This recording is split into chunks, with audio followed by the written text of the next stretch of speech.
इसके बाद हम समझेंगे इलेक्ट्रोड विभव क्या है, मानक इलेक्ट्रोड विभव क्या है और रेडॉक्स विभव किसे कहा जाता है। इलेक्ट्रोड विभव क्या होता है, मानक इलेक्ट्रोड विभव क्या होता है और रेडॉक्स विभव अति लघु के प्रश्न है, ध्यान समझेंगे हम।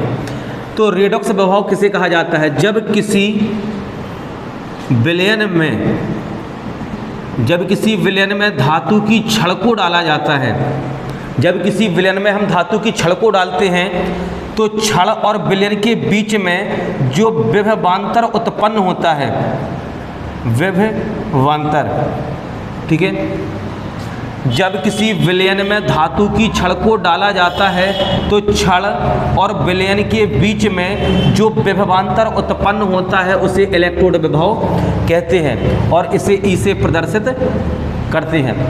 जब किसी विलयन में धातु की छड़ को डाला जाता है तो छड़ और विलयन के बीच में जो विभवांतर उत्पन्न होगा उसे नाम देंगे इलेक्ट्रोड विभव और इसे कैसे प्रदर्शित करेंगे हम, ई से। दूसरा आता है कि मानक इलेक्ट्रोड विभव किसे कहा जाता है, तो जब किसी विलयन का होना चाहिए विद्युत अपघट्ट का, जब किसी विद्युत अपघट्ट के विलयन में धातु की छड़ को डाला जाता है। अब लिखा है, आगे लिखा है मानक। मानक का मतलब होता है कि मानक ताप दाब, मानक ताप दाब होता है 25 डिग्री सेल्सियस जिसे कहते हैं मानक ताप, और एक वायुमंडल दाब जिसे कहते हैं मानक दाब। तो मानक परिस्थितियां बन जाती हैं कि 25 डिग्री सेल्सियस ताप हो और एक वायुमंडल दाब हो, जिसे कहते हैं मानक। तो 25 डिग्री सेल्सियस ताप तथा एक वायुमंडल दाब पर किसी विद्युत अपघट्ट के विलयन में, विद्युत अपघट्ट, तो जब किसी विद्युत अपघट्ट के विलयन में धातु की छड़ को डाला जाता है तो छड़ और विलयन के बीच में जो विभवांतर उत्पन्न होता है उसे कहा जाता है मानक इलेक्ट्रोड विभव। इसे ई नॉट से प्रदर्शित करते हैं। 25 डिग्री सेल्सियस ताप तथा एक वायुमंडल दाब पर जब विद्युत अपघट्ट के विलयन में धातु की छड़ को डाला जाता है तो छड़ और विलयन के बीच में जो विभवांतर उत्पन्न होता है उसे कहा जाता है मानक इलेक्ट्रोड विभव और इसे ई नॉट से प्रदर्शित करते हैं। इसके बाद आता है कि रेडॉक्स विभव किसे कहा जाता है, तो जब किसी विद्युत अपघट्ट के विलयन में, किसका विलयन है, विद्युत अपघट्ट, विद्युत अपघट्ट जैसे नमक का पानी, जब विद्युत अपघट्ट के विलयन में धातु की छड़ को डाला जाता है, लेकिन विलयन कैसा होना चाहिए जिसमें क्या हो, रेडॉक्स क्रिया, रेडॉक्स का मतलब ऑक्सीकरण भी हो और अपचयन भी हो रहा हो, ऐसा विलयन। तो वे विलयन जिनमें रेडॉक्स क्रिया होती है यानी ऑक्सीकरण होता है और अपचयन होता है, उस विद्युत अपघट्ट के विलयन में जब धातु की छड़ को डाला जाता है तो छड़ और विलयन के बीच में जो विभवांतर उत्पन्न होता है उसे कहा जाता है रेडॉक्स विभव। ठीक है, तो एक बार हम फिर से देखेंगे कि सबकी परिभाषा सेम है कि विद्युत अपघट्ट के विलयन में हमने क्या डाला, धातु की छड़ को, तो वो कहलाया विभव। लेकिन इलेक्ट्रोड विभव, मानक इलेक्ट्रोड विभव और रेडॉक्स विभव। इलेक्ट्रोड विभव जब कहना है जब हम विद्युत अपघट्ट के विलयन में धातु की छड़ को डालें तो इलेक्ट्रोड विभव है, और जब 25 डिग्री सेल्सियस ताप और एक वायुमंडल दाब पर विलयन में धातु की छड़ को डालें तो कहलाएगा मानक इलेक्ट्रोड विभव। और अगर विलयन में रेडॉक्स क्रिया हो रही हो, ऑक्सीकरण और अपचयन, तब उस विलयन में धातु की छड़ को डाला जाए तो फिर विभव कहलाने लगता है रेडॉक्स विभव। एक बार परिभाषा फिर से देखेंगे हम कि जब किसी विद्युत अपघट्ट के विलयन में, विद्युत अपघट्ट का विलयन वो विलयन होता है जिसमें विद्युत धारा यानी करंट प्रवाहित हो सकता है, जो विद्युत को आगे प्रवाहित करे, विद्युत को आगे की तरफ ले जाए, विद्युत का सुचालक हो, तो ऐसे विलयन कहलाते हैं विद्युत अपघट्ट। और जिनमें विद्युत धारा प्रवाहित नहीं होती है उन्हें कहा जाता है विद्युत अनअपघट्ट। ठीक है, तो जब किसी विद्युत अपघट्ट के विलयन में धातु की छड़ को डालते हैं तो छड़ और विलयन के बीच में जो विभवांतर उत्पन्न होता है उसे कहा जाता है इलेक्ट्रोड विभव, उसे इसे प्रदर्शित करते हैं। जब 25 डिग्री सेल्सियस ताप तथा एक वायुमंडल दाब पर किसी विद्युत अपघट्ट के विलयन में धातु की छड़ को डाला जाता है तो छड़ और विलयन के बीच में जो विभवांतर उत्पन्न होता है उसे कहा जाता है मानक इलेक्ट्रोड विभव, इसे ई नॉट से प्रदर्शित करते हैं।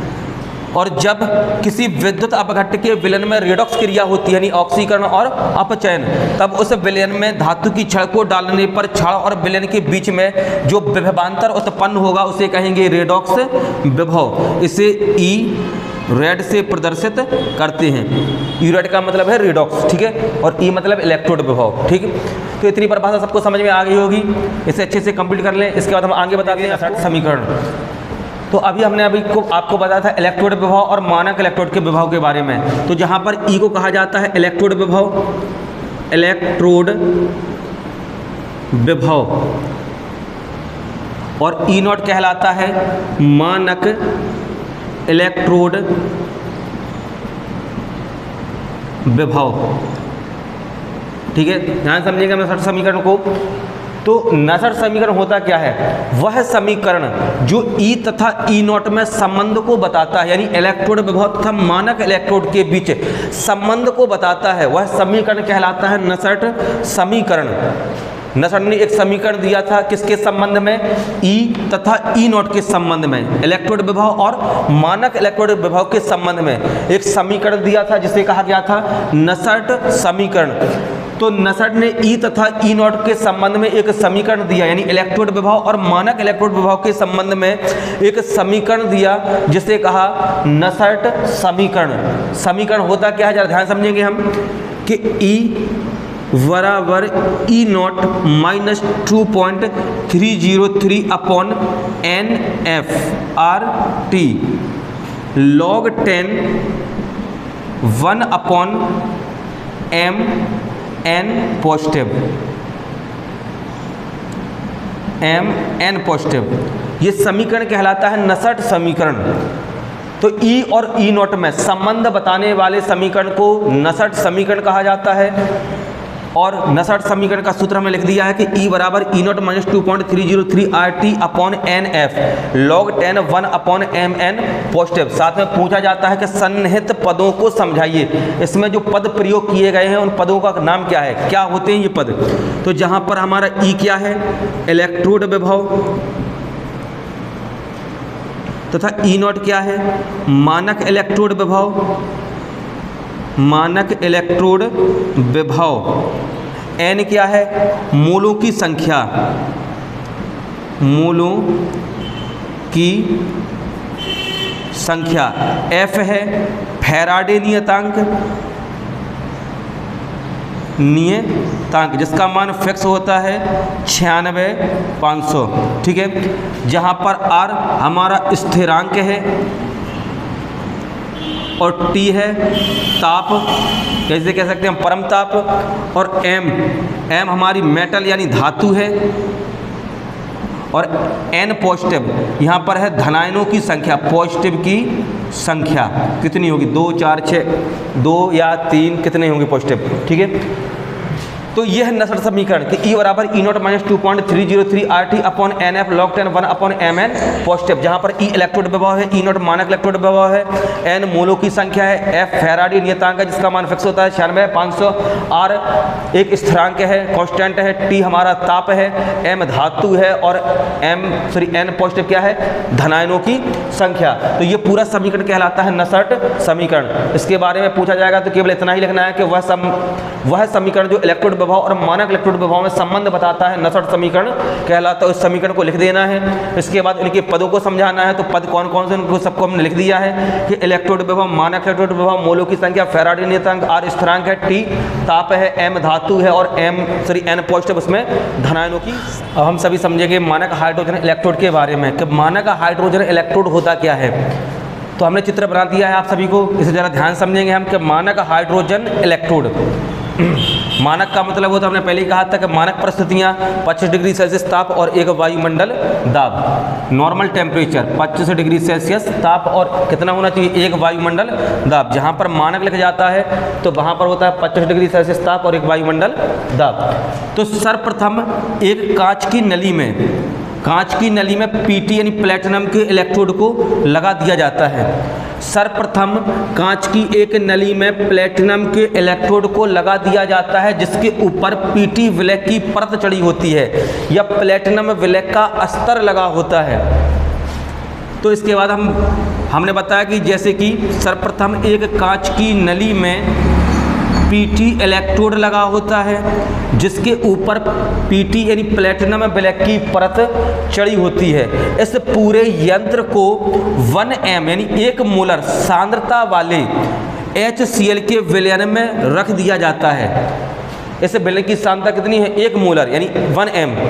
तो 1m यानी 1 मोलर सांद्रता के HCl विलयन में इस पूरे यंत्र को रख दिया जाता है। जब इसमें हाइड्रोजन गैस को प्रवाहित किया जाता है तो हाइड्रोजन गैस H2 गैस बदलने लगती है H पॉजिटिव आयनों में तथा H पॉजिटिव आयन बदलने लगते हैं हाइड्रोजन गैस में।